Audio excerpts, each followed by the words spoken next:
오늘 하나님 말씀은 마태복음 16장 말씀 몇 거 보겠습니다. 마태복음 16장입니다. 17절과 18절, 그 다음에 23절입니다.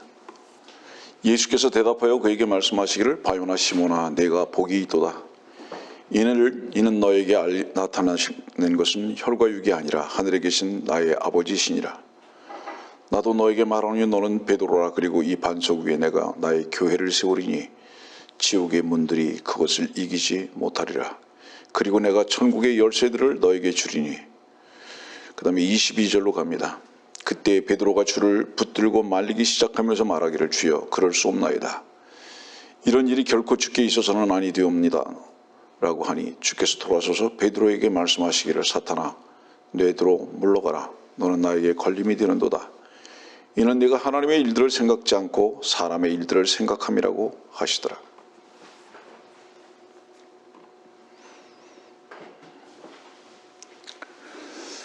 하나님의 일을 생각하지 않고 사람의 일을 생각할 수밖에 없는 이유가 무엇일까요?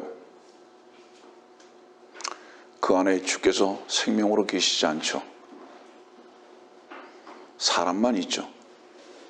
사람만 살아있어요. 그러니까 하나님의 일에는 무관합니다. 그래서 사람의 일 외에는 생각지 않습니다.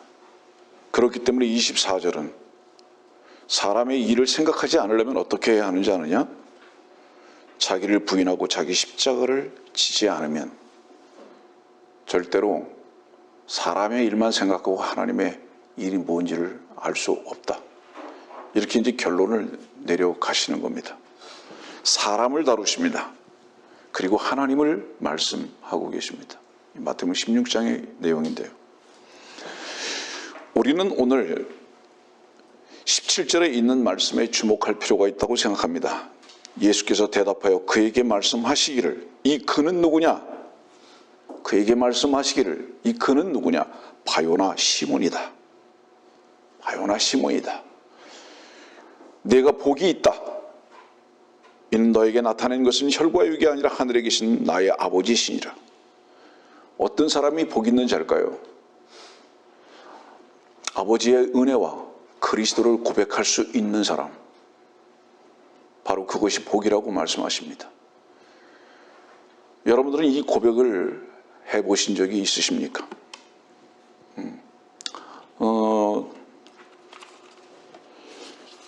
그에게 말씀하시기를 그랬잖아요. 그가 누구죠? 바요나 시몬입니다. 바요나 시몬은 쉽게 말하면 너라는 사람은 주는 그리스도시요 살아계신 하나님의 아들이라는 고백을 할 수 없다. 너라는 사람은. 바요나 시몬이라는 그 뜻은 무슨 뜻이냐면, 바는 아버지를 뜻합니다. 요나는 네 아버지는 요나다. 네 아버지는 요나다. 그러면 너는 누군지 아느냐? 너는 시몬이다. 이름이 근데 베드로로 바뀌죠. 너의 아버지 시몬을 얘기하는 이유가 뭘까요? 우리는 세상에 있는 자들을 아버지라고 하지 않습니다. 그럼 우린 거듭난 자들로서 하나님 아버지의 생명으로 말미암아 다시 태어난 하나님의 아들들이 되는 권세를 입은 사람들입니다. 구원받았다면 그렇단 말이죠. 요한복음 1장에 있는 말씀 보면 이런 말씀이 있어요. 요한복음 1장 봅시다.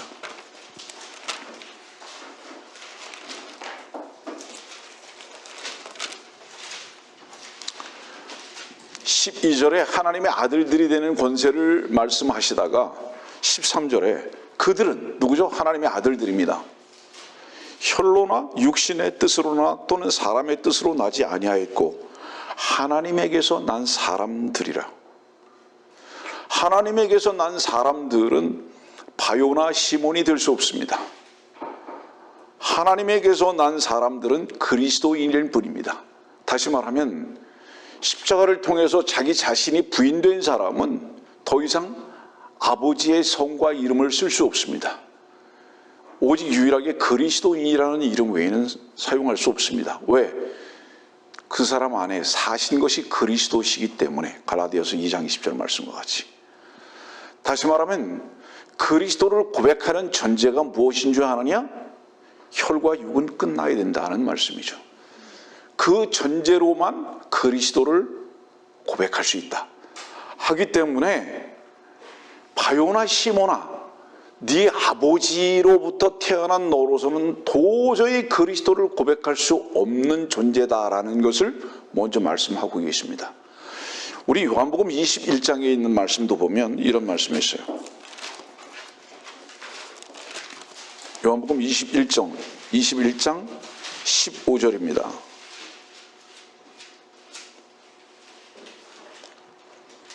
요나의 아들 시몬아, 네가 이 사람들보다 나를 더 사랑하느냐고 하시니,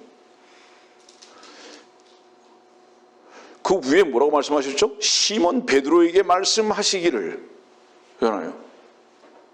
그러면 시몬 베드로에게 말씀하시기를 하고서 그냥 그쳐야 되잖아요. 요나의 아들 시몬이 시몬 베드로잖아요. 그렇죠? 근데 시몬 베드로라고 말씀하시다가 다시 그를 상기시키시는 거죠. 요나의 아들 시몬아. 왜 상기시키시죠? 너의 아버지의 혈육을 받고 태어난 것으로 지금까지 한 짓이 뭐냐? 환기시키시는 거예요. 그거 가지고 한 짓이 뭐냐? 너 그거 가지고 한 거는 의리 지키려고 몸부림쳤지? 너 그거 가지고는 지금 마태복음 16장에 있는 말씀 따라서 주여 그럴 수 없습니다. 너 인간적인 사랑이나 나타냈지? 너 급했지? 알코올에 귀했지? 너 나 사랑한다고 한 짓이 나의 걸림돌만 됐지? 이거를 상기시키시는 거예요, 지금 베드로한테. 그러면서 시몬의 아들, 요나의 아들 시몬아, 네가 나 사랑하냐? 이 말씀은 무슨 얘기죠? 인간들아, 혈과 육을 가진 자들아, 너희들이 나 사랑하는 게 뭔지 아냐? 질문하시는 거예요. 이때 시몬은 무슨 생각했을까요? 요나의 아들 시몬은 가슴이 찢어졌겠죠. 나는 주님을 사랑한다고 했던 것은요, 전부 다 주님을 배반하고 주님의 걸림돌이나 되고 그런 일밖에 한 게 없습니다. 그래, 그거 알았냐? 이거를 지금 환기시키시는 거예요, 주님이. 그러시면서 뭐라고 말씀하시느냐? 사랑이라는 단어를 딱 제시하시면서 창세기 22장으로 초청하십니다. 그게 뭔지 아세요? 성경의 모든 사랑이라는 단어의 시작은 창세기 22장에서 시작하잖아요. 그 사랑이라는 단어는 사람이 사람을 사랑하는 것이 아니라 하나님 아버지께서 그 아들을 통해서 사람을 사랑하셨던 그 사랑. 아버지가 아들을 사랑하셨던 그 사랑으로 초대를 하고 계신 겁니다. 다시 말하면 무슨 얘기냐면, 인간들아, 요나의 아들 시몬아, 네가 날 사랑할 수 있다고 생각하느냐? 아니야. 너에게 필요한 것은 나를 사랑하는 것이 아니라 내가 너를 사랑하는 그 사랑을 덧입는 것이야. 하나님이 세상을 이처럼 사랑하사 독생자를 주셨는데 그 사랑을 네가 참으로 믿느냐? 바로 이 문제지. 네가 나를 사랑하는 그 문제가 아니야 라고 주지시키고 계시다 이 말입니다. 이 문제부터 여러분들에게 지금 설명하는 이유가 뭐냐 하면, 사람들의 모든 짓거리는요, 사람이 하나님의 일을 흉내내는 것 외에는 할 생각이 없어요. 그만큼 자기 자신에 대해서 과대망상증에 걸려 있는 겁니다. 나도 하나님과 같이 될 수 있어. 나도 사랑도 할 수 있고 희생도 할 수 있고 참을 수도 있고 온유할 수도 있고 다 할 수 있어. 난 주님을 위해서 무엇도 할 수 있어. 그래서 다 뭐라고만 가르치죠? 하라고. 하라고. 주님의 은혜를 지금 현재적으로 덧입는 사람은요, 그 은혜가 반드시 무엇을 전제로 해서만 임하는지 아세요? 저는 항복입니다. 할 수 있는 게 아무것도 없는 존재입니다. 저는. 더군다나 하나님을 위해서 내가 무엇을 한다고요? 아니에요. 저는 본래의 일 외에는 할 수가 없어요. 이게 요한복음 8장에 있는 말씀대로 나의 아비는 마귀이기 때문에 나는 마귀의 일 뺏기는 할 게 없어요. 이것을 겸손한 마음으로 고백할 줄 아는 사람만이 주님의 은혜가 머무른다는 것을 경험적으로 압니다. 현재적으로. 그래서 그런 사람들은 내가 하나님을 위해서 어떻게 할 겁니다라는 각오를 다지는 것이 아니라 주께서 나의 은혜가 되시고 생명이 되시고 주의 말씀만이 나의 능력이 되신 것을 나는 얻기를 원합니다. 그래서 참으로 그 빚진 자로서의 종으로서의 삶을 살기만을 원합니다라는 고백을 할 수밖에 없는 게 현재적으로 은혜를 누리는 모든 자들의 공통된 고백이다, 이 말이에요. 다시 정의합니다. 잠깐. 우리는 하나님의 일을 할 수 있는 자들이 아니다. 거기서 우리는 뭐죠? 요나의 아들 시몬이라면 좀 더 쉽게 우리의 육이, 우리의 자연인이 애쓰고 힘쓴다고 해서 하나님의 일을 할 수 있다고 생각하느냐? 이 말이에요. 못한다. 쉽게 표현할게요. 소는 소의 일을 할 뿐입니다. 개는 개의 일을 할 뿐이고요. 돼지는 돼지의 일을 할 뿐입니다. 하나님은 하나님의 일을 하시는 겁니다. 조금 더 이해 쉽게. 돼지에다가 그 귀에다가 꽃 달아준다고 해서 그래서 그 꽃 달아준 그 돼지가 꼬리를 치면서 사람 앞에 온다고 해서 그게 사람의 일이 될 수 없어요. 개가 아무리 꼬랑지를 치면서 푸들이 와서 아양을 떤다고 해서 그것이 사람의 일이 될 수 없어요. 가끔 보면은요, 요즘은 동물의 세계에 대해서 너무 많이 TV 나오기 때문에 여러분들도 아마 자주 눈에 뜰지 모르겠지만 개들이 아주 스마트한 개들이 있죠. 숫자도 찾아내기도 하고요. 무슨 알파벳도 찾아내기도 하고요. 뭐를 가져오라면 가져오기도 하고요. 찾아내고 가져와도 개의 일이에요. 그것을 시키는 사람이 사람일 뿐이죠. 그래서 그 사람이 시켰다고 해서 그것이 사람의 일이 아니라 그것이 개의 일인 거예요. 개가 있기 때문에. 이해하시겠습니까? 무슨 말인지. 하나님의 일을 하기를 원하십니까? 여러분들 안에 하나님이신 그리스도께서 그 일을 하실 수 있도록 여러분들은 걸림이 되면 안 됩니다. 그 걸림이 뭔지 아세요? 제가 할게요. 이렇게 한다 이 말이에요. 지금 이것을 다시 한번 주지시키고 또 각인시키기 위해서 누구한테? 베드로와 같이 열심히 외에는 없어요. 급해요. 하나님의 일 앞에 특히 급해요. 모든 종교인들이요, 당신의 그 급한 성격으로 그 열심으로 하나님께 인정받으려고 하고 있다면 당신은 카인의 뒤를 따르는 게 분명합니다. 그건 위선자예요. 우리 다른 곳을 한번 봅시다. 야고보서 4장에 있는 말씀 한번 볼까요?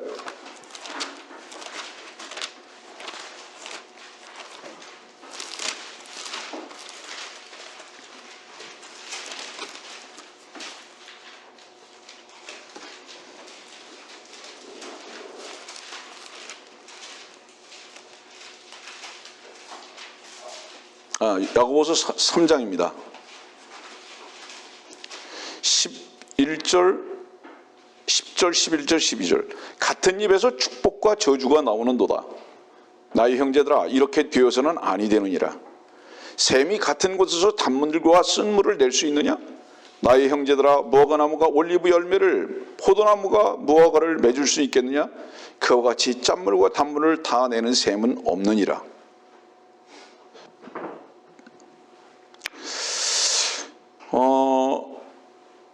이 말씀을 간단하게 그냥 설명을 할게요.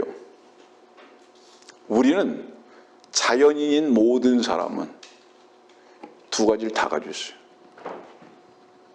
우리 마음 안에 단물도 있고 쓴물도 있고요.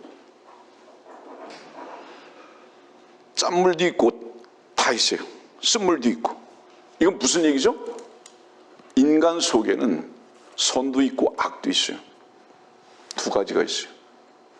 그래서 자기에게 맞춰지지 않을 때 저주도 하고 축복도 하고 그래요. 나의 편일 때는 축복하고요. 나의 편이 아닐 땐 저주하고 그래요. 편이 위주로 나오죠, 이게. 제가 설교자인데요.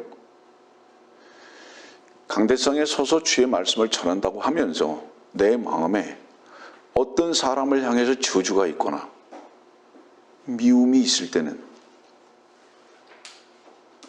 저는 입을 다물어야 합니다.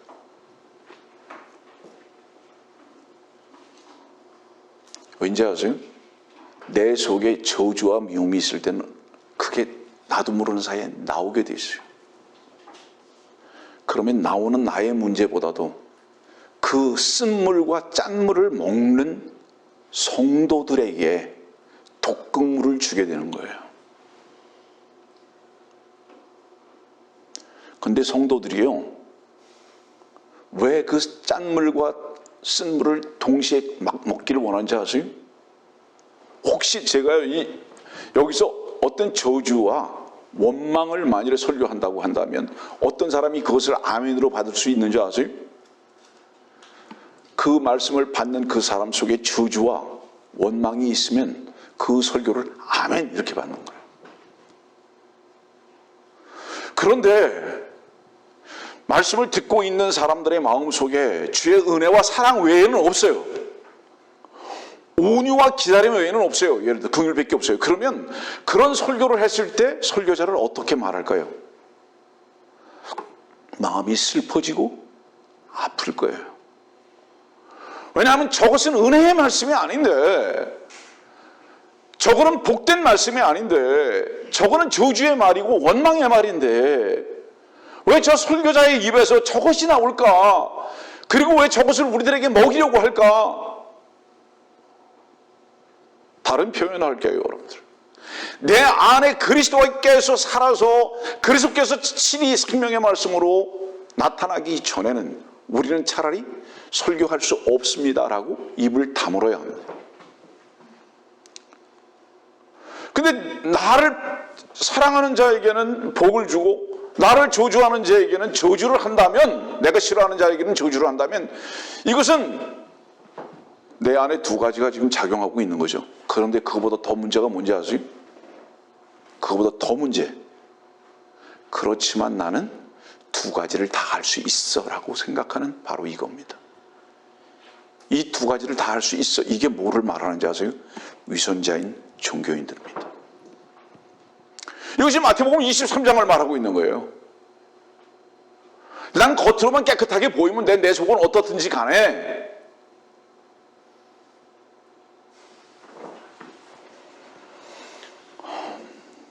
여러분들, 우리가 저주와 원망이 그쳐야 되는 이유가 뭔지 아세요? 주님을 사랑하고 여러분들을 주의 생명 안에서 사랑하는 법을 배워간다면 여러분들 자신을 위해서도 그래야 되는 겁니다. 또한 여러분들의 가정과 교회를 위해서도 그래야 하는 것입니다. 왜냐하면 그것은 꼭 종창과 같이 퍼지는 것이기 때문에 그 저주와 원망과 미움은 얼마나 빨리 퍼지는지, 오히려 사랑은 차단되더라도 그런 악한 것들은 한순간에 전부 다 독극물같이 퍼지는 것을 우리는 능히 볼 수 있기 때문입니다. 자, 다시 마태복음 16장으로 가서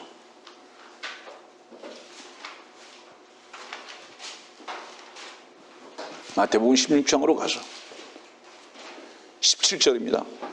바요나 시모나. 다시 환기시킵니다. 네가 사람으로서 주는 그리스도요라는 이 고백을 할 수 있다고 생각하느냐?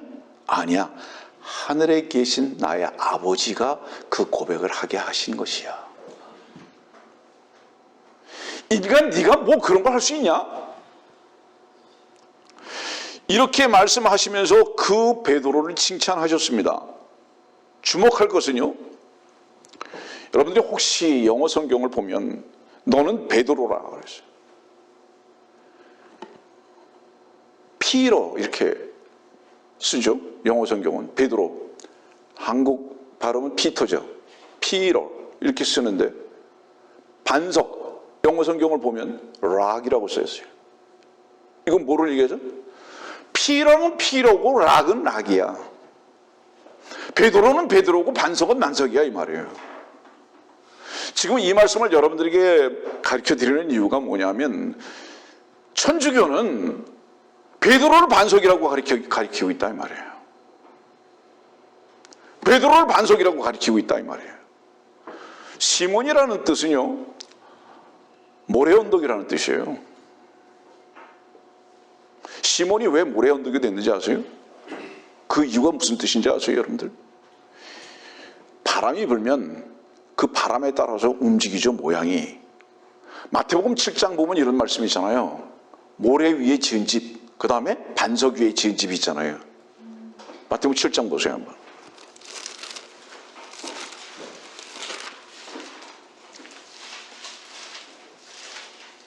(25절과 26절입니다) 25절, 비가 내리고 홍수가 나며 바람이 불어 그 집에 들이쳐도 무너지지 아니하나니 이는 그 집이 반석 위에 세워졌음이요 나의 이 말을 듣고 행하지 않는 자는 누구나 자기 집을 모래 위에 지은 어리석은 사람과 같으니라. 반석은 이제 나중에 찾아보겠습니다만 주 예수 그리스도십니다. 그럼 이 모래는 뭐냐? 모래는 바벨이에요. 바벨. 모래가 바벨이라는 그 말의 뜻은 뭔지 아세요? 모래는 인간들의 모임을 말하는 거예요. 인간들의 모임. 인간들의 결집. 그 인간들로서 이루어진 어떤 단체들. 지금 이것을 말하고 있거든요. 인간들의 다짐. 시몬의 모임입니다. 한마디로 얘기하면. 모래들의 모임인 거예요. 여러분들 이미 많은 경험이 있으셨을 겁니다. 인간에게 의리가 있습니까? 인간에게 신뢰가 있습니까? 인간들에게 신실함이 있습니까? 인간의 신실과 의리는요, 언제까지만 계속되는지 아세요? 자기 이익의 계산이 괜찮을 때까지만. 저 사람과의 관계는 내가 손해보지 않을 때까지만. 또 조금 참아보죠. 그런데 계속 손해를 끼치는 것 같아요. 거기서 의리 찾지 않습니다. 거기서 신뢰 같은 거 없습니다. 우리가 주님 한 분을 믿을 수밖에 없는 이유가 뭔지 아세요? 그분은 우리와 계산하지 않기 때문입니다. 그분의 계산은 다 끝났어요. 어떻게 다 끝났는지 아세요? 하늘과 땅보다 더한 사랑을 우리들에게 조건 없이 쏟아 부어주신 계산이기 때문에. 그래서 그분만 신실하다고 말씀하시는 거예요. 히브리서 10장에. 근데 인간들은 계속 저울만 들고 있는 거예요. 나한테 이익이냐 손해냐. 여러분들 인간에게 무슨 신실성이 있어요. 그거를 누가 증명했죠? 베드로가 증명했죠. 주여 절대 그럴 수 없습니다. 그랬는데 나는 죽기까지 주님 따르겠나이다. 그랬는데 그 베드로는 시몬이기 때문에, 모래이기 때문에 어떠세요? 부인합니다. 멀찍이 따라갑니다. 이 생명의 문제인데 내가 어떻게 저분을 따라가냐 이 말이에요. 멀찍이 따라갔다는 건 뭐를 의미하는지 아세요 여러분들? 주님을 멀찍이 따라갔다. 여러분도 생각해 보세요. 멀찍이 따라가는지 아는지를 한번 생각해 보세요. 멀찍이 따라갔다는 것은 거리를 두었다는 거예요. 왜 거리를 뒀는지 아세요? 싹 두고 보는 거죠. 저분이 만일에 문제가 생기면 나에게도 문제가 될 가능성이 있다. 칠 구석을 먼저 딱 생각해 놓고 가는 거예요. 칠 구석을. 성도들이여, 주님을 왜 따르십니까? 멀찍이 따릅니까? 그 멀찍이라는 의미는 뭔지 아세요, 여러분들? 주님과 나 사이에 물질이 개입해 있든지, 주님과 나 사이에 세상이 있든지, 주님과 나 사이에 어떤 육신적인 사랑이 개입해 있든지 멀찍이 따르는 거죠. 그래서 그런 것들이 손해가 될 것 같을 때는 당신 혼자가, 난 도망갈 길이 마련해 놓고 그 다음에 따르는 거예요. 여러분들은 어떻습니까? 인간이 왜 자기 자신을 부인해야 하는지 아십니까? 부인하지 않고 그리스도와 함께는 유일하게 어디서만 그 함께라는 그야말로 투게더, 주님과 함께는 어디서만 이루어질 수 있는지 아세요? 내가 그리스도와 함께 십자가에 못 박혔나니, 십자가 외에는 그리스도와 함께 될 수가 없어요. 그래서 부인하라고 말씀하시는 거거든요, 여러분들. 인간에게 무슨 신뢰가 있어요? 계시에 잠깐 말할게요. 사람들은요, 자식들을 예배당에 데려오려고 애많이 쓰고요, 부모들 예배당 데려오려고 애많이 쓰고요, 친구들 예배당 데려오려고 애많이 쓰거든요. 애쓰지 마세요. 자식들 예배당 굳이 올 생각 없으면 그냥 두세요. 왠지 아세요? 끌고 오는 거는 소새끼예요. 끌고 오는 거는 개새끼나 끌고 오는 거예요. 사람은 어떤 장소에 앉혀놓는 것이 목적이 아니라 그 마음이 주의 말씀 앞에 반응하고 아멘하는 것이어야 되기 때문에, 여러분들이 뭐가지 딱 줄로 사슬로 꿰가지고 데려오는 거, 그런 거 하지 마세요. 그래가지고 주의 말씀이 그들 마음 안에 들어오는가 천만에요. 오히려 무엇을 기도해야 하는지 아세요? 그가 주님 앞에서 항복할 수 있는 그 조건이 빨리 속히 오도록 기도해야 되는 거예요. 예배당에 와서 되는 줄 아세요, 여러분들?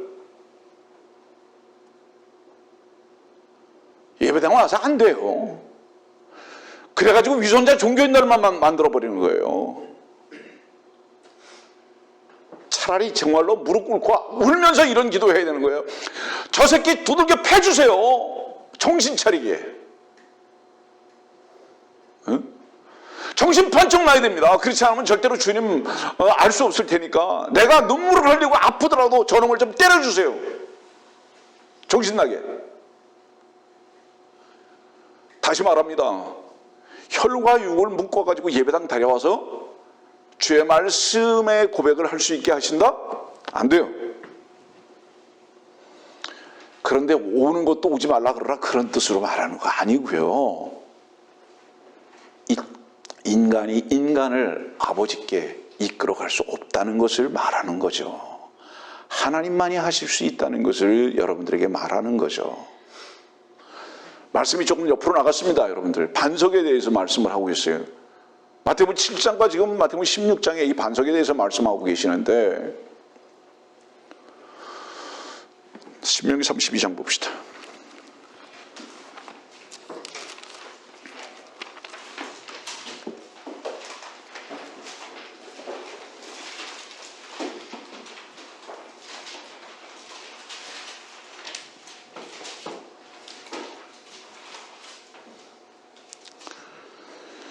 신명기 32장 31절부터입니다. 그들의 반석이 우리의 반석과 같지 않음을 우리의 원수들까지도 스스로 판단하는도다. 그들의 포도나무는 소돔의 포도나무요 고모라의 들에서 나온 것이라. 그들의 포도는 쓸개 포도니 그 송이들은 쓰며 그들의 포도주는 용의 독이요 독사들의 지독한 독이라. 주목하세요, 여러분들. 여기서 그들이라는 말씀을 계속하십니다. 여기 그들은 뭐죠? 31절에 믿음의 반석을 반석으로 여기지 아니하는 원수들입니다. 믿음의 반석을 반석으로 여기지 아니하는 원수들을 그들이라고 계속 표현하고 계시거든요. 그러면 그들은 무엇을 반석으로 여기는 것이냐? 소돔의 포도나무 고모라의 들에서 나오는 쓸개 포도를 반석으로 여긴다 이 말이죠. 용의 독을 반석으로 여긴다 이 말이죠. 이게 뭐를 얘기합니까? 이 쓸개 포도, 용의 독, 이 포도가 뭡니까? 이 들에서 나온 이것이 바로 모래예요. 인간의 피를 의지한다 이 말입니다. 인간의 피를. 예?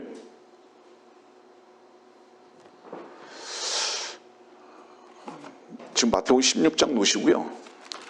우리 베드로 전서로 가봅시다.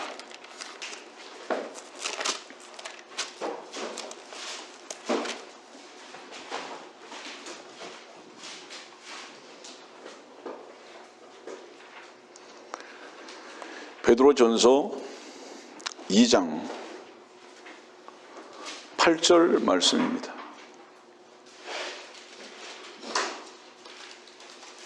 또 실족하게 하는 돌과 거치는 반석이 되었으니 곧 불순종함으로 말씀에 실족하는 자들에게니라. 그들은 또한 그렇게 되기로 정해졌느니라. 잠깐 주목해 보세요. 여기 불순종이 나오죠. 베드로전서 2장 다시 볼 거니까요. 잠깐 접어놓고 에베소서로 한번 가보세요.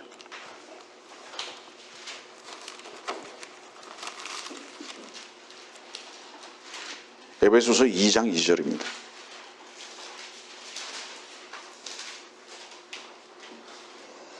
전에는 너희가 그것들 가운데서 이 세상의 풍조를 따르고 공중 권세의 통치자 곧 지금은 불순종의 자녀들 안에서 역사하는 영을 따라 행하였으니 그들 가운데서 우리 모두가 이전에는 우리 육신의 정욕대로 행하였으며 육신과 마음의 욕망을 이루어 다른 자녀들과 마찬가지로 본래 진노의 자녀였느니라. 이 말씀을 여러분들 오해하지 마세요.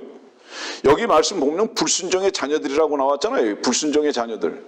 이 불순종의 자녀들이라는 것은 무엇을 말하는 건지 아세요, 여러분들? 노름하고 술 마시고 나쁜 짓거리한 그 불순종을 말하는 것이 아니에요. 오직 아버지의 말씀을 순종하기 위해서, 뜻을 순종하기 위해서 오신 히브리서 10장에 있는 히브리서 10장 봅시다.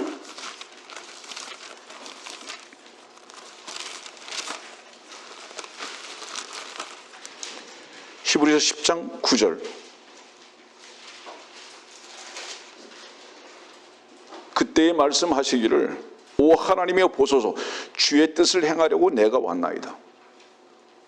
주님께서 주의 뜻을 행하려고 오셨는데 불순종이라는 것은 무엇을 말하는 것이냐? 어떤 나쁜 짓거리들을 했다는 것이 아니라 아버지의 뜻을 내가 하겠습니다. 그 아들이 모두 다 완성하신 아버지의 뜻을 내가 할게요. 내가 해야 할 것입니다. 라고 했던 바로 그 불순종을 말하는 거예요, 여러분들. 예? 그러면 이 불순종은 뭐를 말하는 것이냐? 자기 자신이 반석이 되려고 그러는 걸 말하는 거예요. 자기 육신을 가지고 피와 혈과 육을 가지고 하나님의 이 일을 대신하려고 했던 바로 이런 존재를 말하는 거다 이 말이에요. 순종이 뭐죠? 간단히 설명할게요. 순종은 우리가 무엇을 하는 걸 말하는 것이 아니에요. 주의 말씀을 믿는 것이에요. 그래서 주의 말씀을 믿을 때 어떤 순종이 일어나는지 아세요? 그 믿을 때 믿음의 창시자인 그분께서 내 안에서 아버지의 뜻을 순종하고 이루시는 것을 나는 쉼 속에서 얻는 선물과 은혜의 삶을 살 수밖에 없게 됩니다. 여러분들 그거 경험하게 될 거예요. 하나님께서는 나에게 무엇을 하라고 요구하시는 것이 아니라 당신의 아들이 다 순종하신 이것을 믿고 받아들여서 그 선물 안에서 살기를 원하시는구나 라는 것을 발견하게 될 것이라고요, 여러분들. 다시 베드로전서 2장으로 갈게요. 7절 말씀 보세요. 그러므로 믿는 너희에게는 그가 귀 중 하나. 여기서 그가 누구죠? 8절 말씀에 반석이에요. 다시 말하면 믿는 너희에게는 왜 이것이 귀중한지 아세요? 나는 내가 반석이 되려고 했는데 보니까 나는 바람이 불고 창수가 나니까 다 쓸려가 버릴 수밖에 없는 어려움 가운데, 고난 가운데 나는 이길 수 있는 힘이 전혀 없는, 세상의 바람에 따라서 살 수밖에 없는 그런 존재였습니다. 나는 나라는 그 위에 절대로 주님의 나라와 주님을 세울 수 없는 것을 나는 인정합니다. 주님만이 반석이십니다 라는 것을, 자기의 존재를 안 그 사람은 뭐가 귀중하죠? 반석이 귀중해요. 그런데 불순종하는 자들에게는 건축자들의 버린 그 돌이 모퉁이에 버린, 이 무슨 얘기? 뭐를 불순종했다는 거예요? 반석은 주님 한 분뿐이야. 근데 이 존재는 어떻게 했다는 거예요? 아니야, 내가 반석 될 거야. 난 내가 돌이 될 거고 나는 내가 건축할 거야. 이런 존재를 말하고 있다 이 말이에요. 그러면 이 말씀 속에서 우리가 발견할 수 있는 것은 무엇입니까? 반석은 주님이시라고 누가 고백한 거예요? 베드로가 고백했잖아요. 베드로가 반석이라고 고백한 거예요. 거치는 반석이 되주신 누가? 그가, 귀중한 그가. 주님이 반석이 되셨다 이 말이에요. 누가 고백했죠? 천주교에서 말하는 베드로라는 그 가짜 반석이, 난 반석 아니야. 나는 오히려 어떤 존재였는지 알아? 나는 집을 지으려고 했던 모래알 같은 존재였어. 그래서 나는 그분 한 분만이 귀중한 것을 이제 인정했어 라고 고백하는 거예요.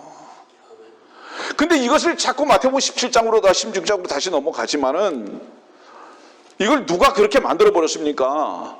원수들이. 신명기 23장에 원수들이.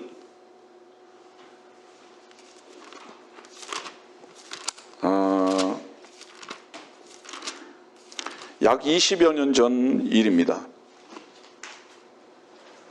이미 세상을 떠난 분이지만은 한국에서 아주 이름이 알려졌던 성악가 한 분이, 대학 교수였으며 성악가 한 분이 저희 교회를 자주 방문하셨습니다. 제가 LA에서 목회할 때. 그분이 새벽에 눈물로 저를 초청해서 갔더니 구원을 간절히 원하고 있었습니다. 구원의 주님을 전했어요. 그분이 주님을 영접했습니다. 그리고 그분이 그 다음 방학 때에 다시 교회를 찾아와서 저한테 놀라운 말을 했습니다. 목사님, 성경을 보다 보니까요, 왜 캐톨릭이 마귀고 사탄인지 이제 알게 됐습니다. 그분이 성경을 그렇게 많이 알지는 못했을 거예요. 그 아버지가 목사님이셨는데도 불구하고. 그거 왜 그렇게 많이 알지는 못했을 거라고 제가 말하느냐. 그분이 성경을 저한테 질문하셨으니까. 그러나 저는 그분을 귀하게 여기는 이유가 뭔지 아세요? 첫째는 그분이 구원받고 분명히 간증이시죠. 둘째는 뭐예요? 원수가 누군지를 딱 한 거예요. 가르쳐준 적 없어요. 성경을 보다 보니까 한 거죠. 이 말씀 왜 드리는지 아세요? 어떤 사람들은 그렇게 생각합니다. 캐톨릭에도 구원받은 사람이 있을 수 있다. 몰라요. 저는 본 적이 없기 때문에 그것을 인정할 수는 없지만, 만일에 거기서 구원을 받았다면요.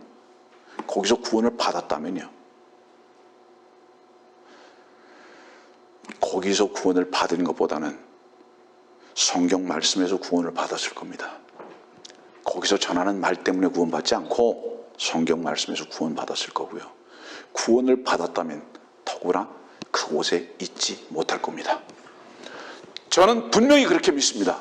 이유가 무엇이냐? 더 이상 그곳이 존재가 어떤 존재인 것을 성경을 통해서 모를 수가 없기 때문입니다. 제가 가르쳐줘서 아는 것이 아니라 구원받은 사람이 반석이 아니고 오히려 반석의 원수가 누구인지를 성경을 조금만 보면 알 수밖에 없도록 하나님께서는 성경을 우리들에게 펼쳐놓으셨기 때문에 이거는 다른 반석이구나. 안식교에 있었던 어떤 유명한 닥터가 안식교는 이단이라고 나왔던 거 여러분들 기억하시죠? 그분 분명히 구원의 간증이 있는 분인데 이유가 무엇이었을까요? 구원받고 성경을 보다 보니까 안식교가 이단일 수밖에 없는 거예요. 그들의 행위가 어찌됐든 간에 아니까 나와버린 거죠. 그래서 안식교로부터 그렇게 많은 핍박을 받고 있지만은 여러분들이요, 구원받고 거듭나면 주의 영이 그 안에서 하나님의 말씀에 따라서 이것이 무엇이고 저것이 원수라는 것을 우리들에게 가르쳐 주시는 것입니다. 여러분들,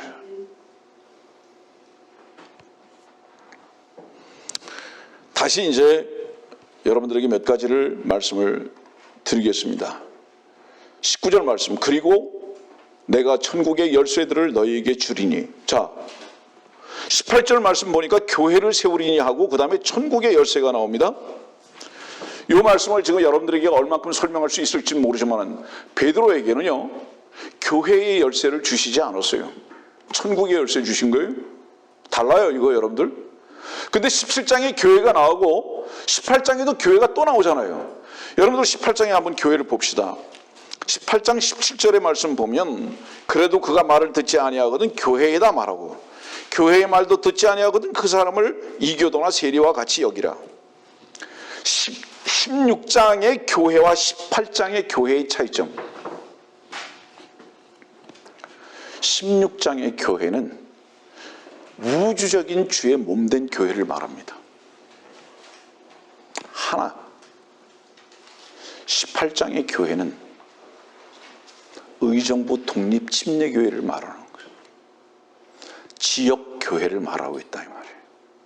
달라요.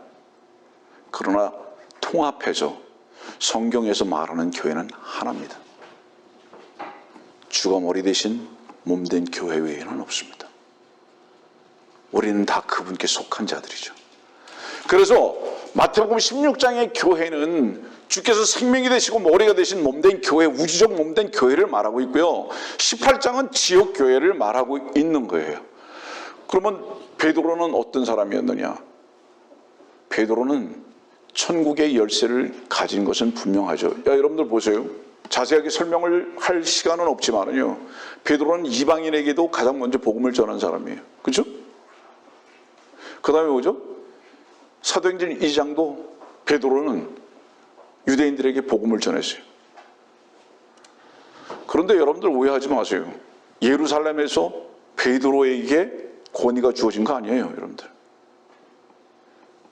예루살렘에서의 권위는요, 야고보에게 있어요. 베드로에게 있는 거 아니에요. 나중에 말씀을 잘 찾아보세요. 종교회의가 뭐였을 때, 이 종교회의라고 하는 것을 여러분들이 이해하십시오. 이거 말하면 사도들의 모임을 말하는 거예요. 사도들이 모였을 때에 거기 리더는 야고보입니다. 이유가 뭔지 아세요? 야고보가 베드로보다 나이가 많기 때문에. 그래서 연장자 수에 따라서 야고보가 리더가 된 거예요. 자, 이 정도로 넘어가고요. 다시 23절의 말씀을 봅니다. 16장 23절. 주께서 22절부터 보겠습니다. 그때 베드로가 주를 붙들고 말리기 시작하면서 말하기를 주여 그럴 수 없나이다. 이런 일이 결코 주께 있어서는 아니되옵니다. 라고 하니 주께서 돌아서서 베드로에게 말씀하시기를 사탄아 내 뒤로 물러가라. 너는 나에게 걸림이 되는다. 이는 내가 하나님의 일들을 생각하지 않고 사람의 일들을 생각함이라고 하시더라. 하나님의 일이 뭘까요? 요한복음 봅시다.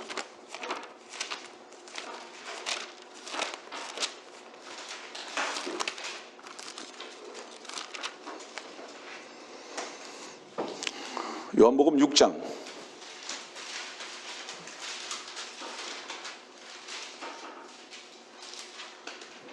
요한복음 6장 28절 29절입니다.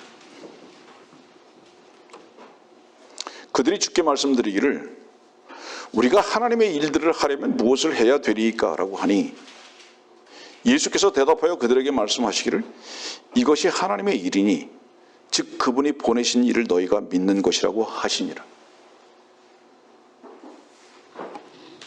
잠깐 주목이요. 누가 하나님의 일에 관심이 있죠? 누가 이게 하나님의 일에 관심이 있는 거예요? 아직 구원받지 아니한 자연인들이, 종교인들이 하나님의 일에 대해서 관심이 있어요. 그러니까 주님께서 뭐라고 그러시는 거예요? 너희들 하나님의 일을 할 필요 없어. 믿는 게 하나님의 일이야. 그 말씀은 무슨 뜻이죠? 야, 하나님이 내가 너희들에게 일 시킬 것 같냐? 내 일은 내가 해. 이 말씀이죠, 지금. 왜냐? 인간이 어떤 존재인지 내가 아는데 너희들한테 내가 일을 시키겠냐? 요한복음 2장으로 다시 가보세요.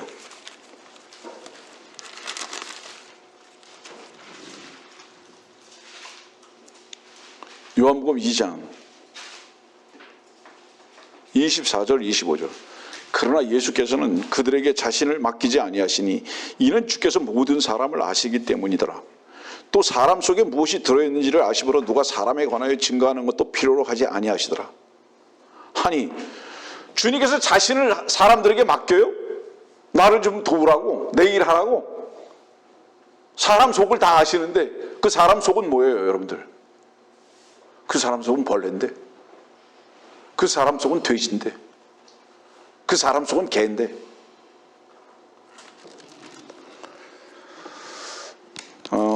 마태복음 16장 어떻게 시작하는지 아세요? 마태복음 16장 어떻게 시작하는지 아세요? 성경은 얼마나 놀라우신 하나님의 말씀인지 아세요, 여러분들? 마태복음 16장은 이렇게 시작하세요. 바리새인과 사두개인들이 와서, 주께 와서. 뭐로 시작하는지 아세요? 바리새인과 사두개인으로 시작하세요. 이들이 하는 짓거리는 뭔지 알아? 지네들이 폼 잡고 하나님의 일을 하려고 하는 그것밖에 안 해. 이렇게 시작하시는 거예요, 마태복음 16장은. 그런데 요나의 아들 시몬아, 너도 이놈아 그 짓거리 하는 거지? 이렇게 마태복음 16장을 이끌어 가시는 거예요. 여러분들, 오늘 말씀을 듣는 우리들에게도 이 말씀을 하시는 거예요. 건방 떨지 마. 네가 하나님의 일을 하려고 조심해. 6절 말씀 보세요. 마태복음 16장 6절 말씀. 그때 예수께서 그들에게 말씀하시기를 바리새인들과 사두개인들의 누룩을 삼가고 조심하라고 하시니, 야, 너희들은 말이야, 먹고 하는 짓이 하나님 흉내내려고 폼내는 것밖에는 없어, 이놈들아. 내가 너희들과 교제할 수 있는 이유는 뭔지 알아? 며칠 전에도 말씀드렸지만 창녀이기 때문이야. 너희들이 세리이기 때문이야. 너희들이 돼지인 걸 인정하고 개새끼인 걸 인정했기 때문에 내가 너희들하고 사랑을 나눈 것이지. 내가 뱀으로 온 이유가 뭔지 아냐? 너희들이 뱀이기 때문에. 뱀과 뱀은, 자 보세요 여러분들, 뱀이 동면할 때요 자기들끼리 모여요. 파충류끼리 모이고요, 모여가지고 같이 자요. 동면할 때 뱀이 뱀들끼리 모이거든요. 내가 왜 뱀이 돼서 나무에 달려가지고 십자가에서 달려서 죽은 줄 알아? 너희들이 뱀이니까. 근데 뱀이 뭐 하려고 그러냐 도대체? 그건 끝나야 되는 일이지, 나를 카피하려고 그런 일을 해서는 안 되는 거야. 지금 이 말씀하고 계시는 이거를 지금 마태복음 16장에 바리새인과 사두개인들을 딱 머리 저로 딱 놓으시면서, 베드로야, 이놈아, 너 이 존재들하고 너 다른 놈인지 아냐? 똑같은 놈이야.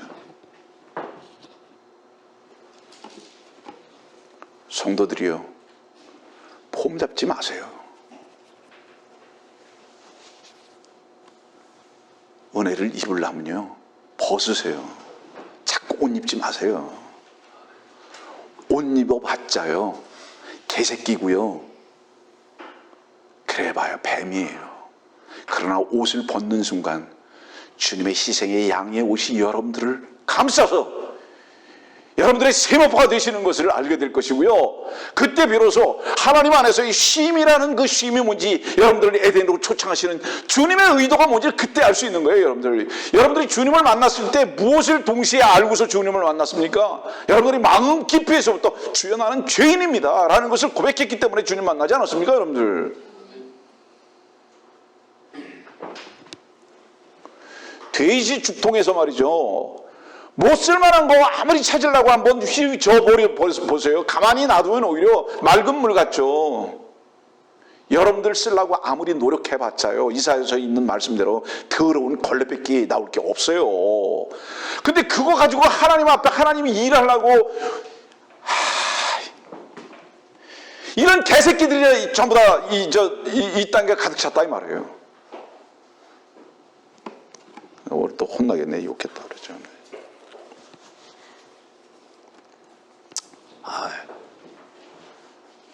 그러면 이 새끼는 어떤 새끼냐? 이 새끼는 똥개죠. 이 새끼는 똥개니까 그 새끼는 개새끼고 누군지는 모르지만 이 새끼는 똥개니까 그 똥개입니다. 저는 그렇게 인정했기 때문에 양의 옷을 주께서 입히신 것뿐이죠. 어떤 분이 이렇게 말해요? 목사님은 어떤 분이십니까? 그분이 생각할 때 나한테 그렇게 문자를 보내셨거든요. 그분이 생각할 때 그분하고 나하고는 다른 존재인 줄 생각하시나 봐요. 그러니까 목사님은 어떤 분이십니까? 제가 고백할게요. 나한테 문자 보내신 그분보다 나는 더 개새끼예요. 뭐 그렇게 좋아요? 그 증거가 뭐죠? 주님의 은혜를 아는 만큼.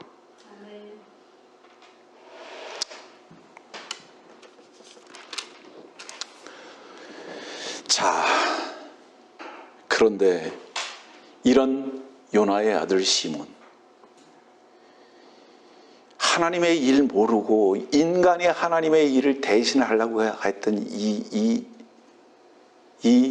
요나의 아들 시몬, 누가복음 가봅시다.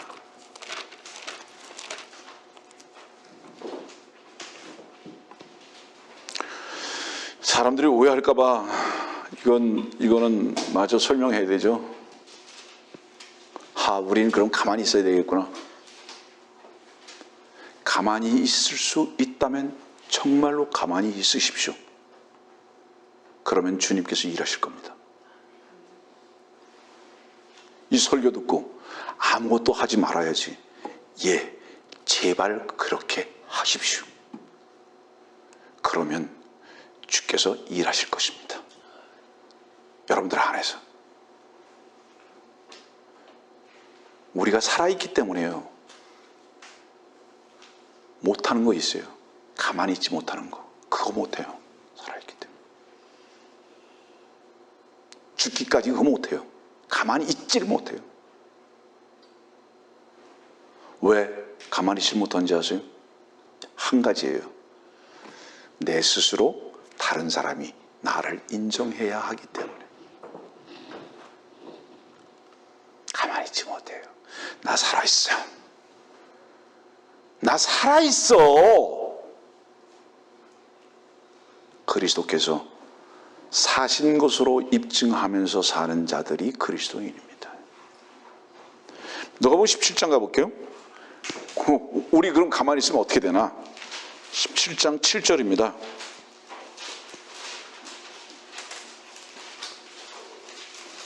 그러나 너희 중에 누가 종이 밭을 갈거나 양을 치다가 들에서 돌아오면 가서 앉아 먹으라고 말하겠느냐? 오히려 그에게 말하기를 먹을 것을 준비하라. 내가 먹고 마시는 동안 띠를 들고 내 시중을 들라. 이런 일을 한 후에야 먹고 마시라고 하지 않겠느냐? 명령대로 그가 행하였다고 해서 그 종에게 고맙다고 하겠느냐? 나는 그렇게 생각하지 아니하노라. 그러므로 너희도 그와 같이 너희에게 명령한 모든 일을 하고 나서는 우리는 무익한 종들이라 우리가 해야 할 일을 하였을 뿐이라고 말하리라 하시더라. 이분이 말해요. 이분이 참 진짜 어쩌면 이래요. 아니 밭에 나가서 양도 치고 들에서 돌아와가지고 양도 치고 그랬는데 앉아 먹으라고 그러지 않고 그 다음에 또 뭐예요? 나 시중 들으라고 또 그래요. 그래놓고는 거기까지 좋아요. 그게 다 했는데 고맙다고 말도 안 하고? 도대체 이런 주인이 어디 있어요? 자비가 있습니까 이분이? 이 말씀의 내용은 뭔지 아세요? 나는 여기 말씀 보니까 명령한 대로 그가 행했다고 해서 그 종에게 고맙다고 하겠느냐? 잠깐 주목해 보세요. 종은 자기의 일이 없어요. 아멘이죠? 아멘. 종은 다 주인의 일밖에 없어요.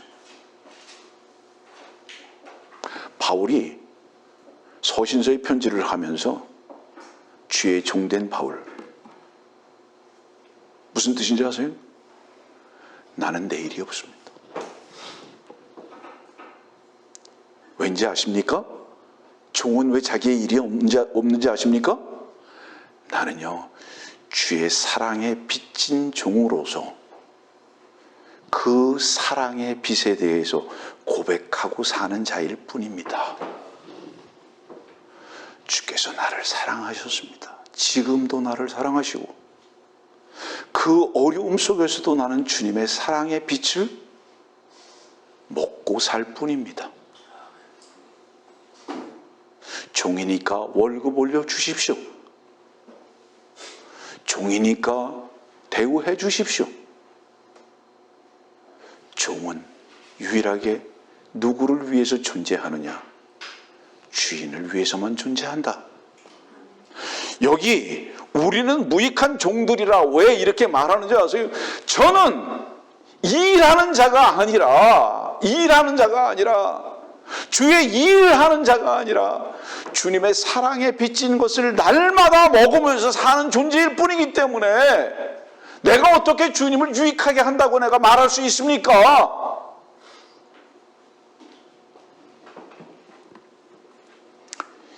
이 고백 속에서만 주의 일이 있는 것입니다, 여러분들.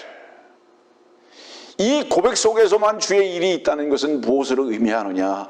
이 고백이 있는 자는 절대로 내가 주의 일을 했다고 말하지 않는다, 이 말이에요. 주님께서 내 안에서 스스로 일이 되셨으며 그분의 말씀으로 나타나신 그 능력이 주의 일을 하신 능력입니다. 이렇게 고백할 수밖에 없다는 말입니다, 여러분들. 말씀이 벌써 1시간이 다 됐기 때문에 말씀을 조금 정리를 하겠습니다. 우리 17장에 있는 말씀 보죠.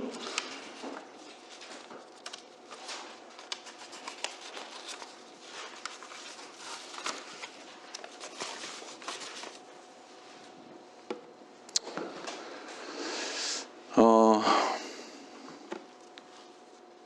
17장 4절. 그러자 베드로가 예수께 대답하여 말씀드리기를, 주여 우리가 여기 있는 것이 좋사오니 주께서 원하시면 여기에 장막셋을 짓되 하나는 주를 위하여, 하나는 모세를 위하여, 하나는 엘리야를 위하여 짓겠나이다 라고 하더라.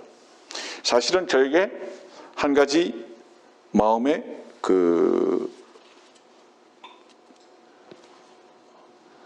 필요가 있죠. 멀리 오래되지 않아서 이 4절에 17장 4절에 있는 말씀 설교했으면 좋겠다라는 생각을 하고 있죠. 자, 그건 그렇고 베드로가 뭐라고 말하냐면 주께서 원하시면 이렇게 말합니다. 지금 이 마태복음 17장의 상태는 어떤 상태인지 아세요? 17장 1절을 엿새 후에 예수께서 베드로와 야고보의 형제 요한을 데리고 따로 떨어져 있는 높은 산으로 올라가시어, 신의 산입니다. 올라가셨어요. 이 17장은 뭐를 말하고 있죠? 주님의 재림 때를 말씀하고 계시잖아요. 이 주님의 재림 때에 모세와 엘리야와 함께 야고보, 베드로, 요한이 함께 있어요. 그때에 베드로는 뭐라고 말하죠? 잠깐 보세요. 주께서 원하시면. 그때 이렇게 바뀌어요. 이게 무슨 말인지 아세요? 자, 22절, 16장 22절 뭐라고 그랬어요? 이런 일이 주여 그럴 수 없나이다. 이런 일이 결코 주께 있어서는 아니되옵니다. 자기의 옳음만을 나타냈던 베드로, 자기만 살아있던 베드로, 그럴 수 없습니다. 사도행전 10장도 보세요. 사도행전 10장.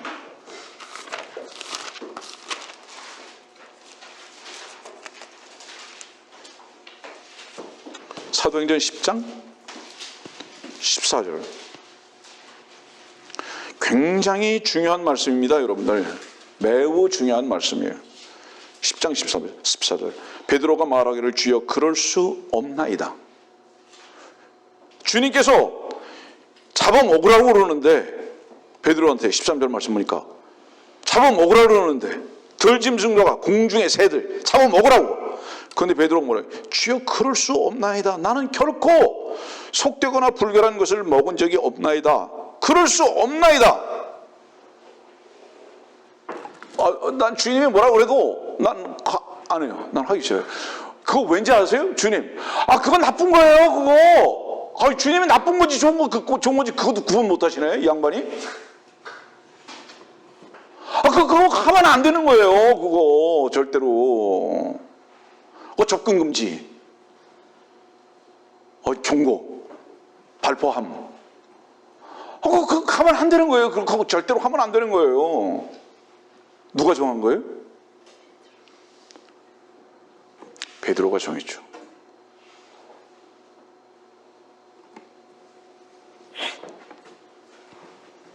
구약 성경에는요, 죄는 저주예요. 신약 성경에는요, 죄 많은 곳에 은혜가 넘쳐요. 그럴 수 없나이다. 깜짝 놀라는 거죠. 죄 안 짓고 살아야지. 그런 사람들한테 주님께서 뭐라고 말씀하실까요? 야, 이 개야. 너는 어떤 짓거리를 해도 개새끼야. 너 꼬랑지만 치고 싶지? 계속 쳐. 그럼 사람으로 될 거니까. 이렇게 말씀하시는지 아세요? 너 꼬랑지 계속 쳐도 넌 개새끼야. 네가 마켓에 가가지고 사람이 먹는 음식보다 더 맛있는 음식, 더 비싼 음식 사 먹고 더 이쁜 옷으로 너를 갖다 입혀줘도 하루에 2번씩 너 샤워시켜도 너는 개새끼야. 지금 주님이 이렇게 말씀하시는 거죠. 또 말하죠. 우리 모두 다 함께 막 살자. 그런 거 말하는 거 아니죠. 지금 문제는 뭐를 말씀하고 계신 거예요? 하나님께서 정해놓으시는 것에 대해서 인간이 아닙니다. 그겁니다. 이렇게 산다 이 말이에요. 왜 그렇게 사느냐? 이건 나의 이익이니까. 나를 드러내는 거니까. 내가 생각할 때 이것은 옳은 거니까. 베드로가 그렇게 살았다 이 말이에요.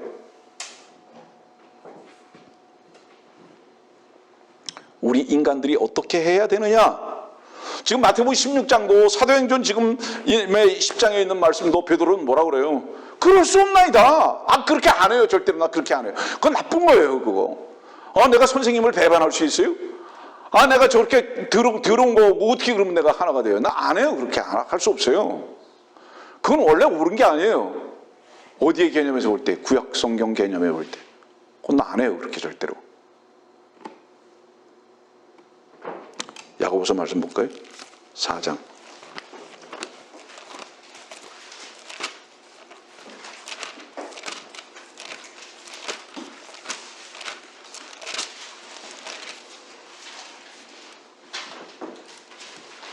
(13절부터입니다) 이제 오라. 오늘이나 내일 우리가 어느 성읍으로 가서 거기서 1년쯤 지내며 사고 팔아 수익을 올리리라 하는 자들아. 자, 이 말씀 간단히 설명할게요. 자기 오름의 계획이 있어요. 이 말씀 그거예요. 이게. 수익을 올리리라 하는 자들아. 자기 오름의 계획이 딱 있어요. 이거 해야지 하는 자들아, 너희가 내일 일어날 일을 알지 못하나니 너희 생명이 무엇이냐 잠깐 보이다 사라지는 안개니라. 오히려 그런 계획을 하고 너의 오름에 따라서 행동하기보다는 오히려 너희가 주께서 원하시면 우리가 살겠고 또 이것이나 저것을 할 수 있으리라고 말해야 할 터인데, 종들은 어떤 자인지 아냐? 내가 이거 합니다, 안 합니다, 이게 아니고 주께서 원하시면이 너희들의 삶의 기본이고 반덕이고 전제가 돼야 할 터인데, 이 말씀이죠. 근데 너희들이 무엇인가를 할 수 있고 안 해야지라는 것을 뭐라고 말하는지 아냐? 16절. 너희가 자만 가운데 기뻐하고 있으니 그러한 기쁨은 다 악하니라. 그건 자만이라 이 말이에요. 너희 스스로가 교만하기 때문에, 너희 스스로의 기쁨만을 찾아가려고 하기 때문에 그렇게 하고 있다 이 말이에요. 종은 무엇이냐? 종은 비로소 마태복음 17장 보니까 주께서 원하시면, 우리는 이 마태복음 17장에 주님의 재림 때를 기다리는 이유가 지금이 힘들어서가 아니라 온전히 주님 앞에 우리 자신을 맡기며 주님께서 유일하게만 우리 안에서 살아계심을 덧입고 사는 이 삶을 그리워하고 소망하기 때문이에요. 요나의 아들 시몬과 같이 자기의 옳음과 자기의 의리와 자기의 혈과 육만을 드러내고 살았던 우리가 왜 주님의 오심을 소망하느냐? 내가 완전히 끝나는 바로 그날이기 때문에, 나의 옳음이 완전히 제거되는 그날이기 때문에, 주님의 원하심에 따라서만 살 수밖에 없는 그날이기 때문에, 여러분들이요, 오늘의 주의 말씀을 들으면서 무엇을 여러분들은 생각합니까? 혹여 우리는 잠하는 사람들이 아닙니까? 우리의 오늘의 말씀을 듣고의 기도는 주께서 원하시면이라는 고백이 우리들의 삶의 날마다 넘치고 계속되지 않겠는가? 말씀을 들으시는 분들이요, 혹시 당신이 요나의 아들 시몬의 위치에서 살고 있지 않습니까? 혈과 육으로만 살고 있지 않느냐고요. 육신으로 난 것은 육이요, 성령으로 난 것은 영이니라. 내가 너에게 거듭나야 한다 하는 것을 이상히 여기지 말라. 여러분들은 주의 생명으로 거듭나셨습니까? 그래서 주님만이 참된 반석이 되신 것을 고백하며 살아가십니까? 여러분들의 소원이, 여러분들의 기쁨이, 여러분들의 고백이 무엇입니까? 우리는 마태복음 17장에 주님의 오심의 베드로의 고백과 같은 그 고백이 우리들의 소원이 되어야 할 줄 압니다.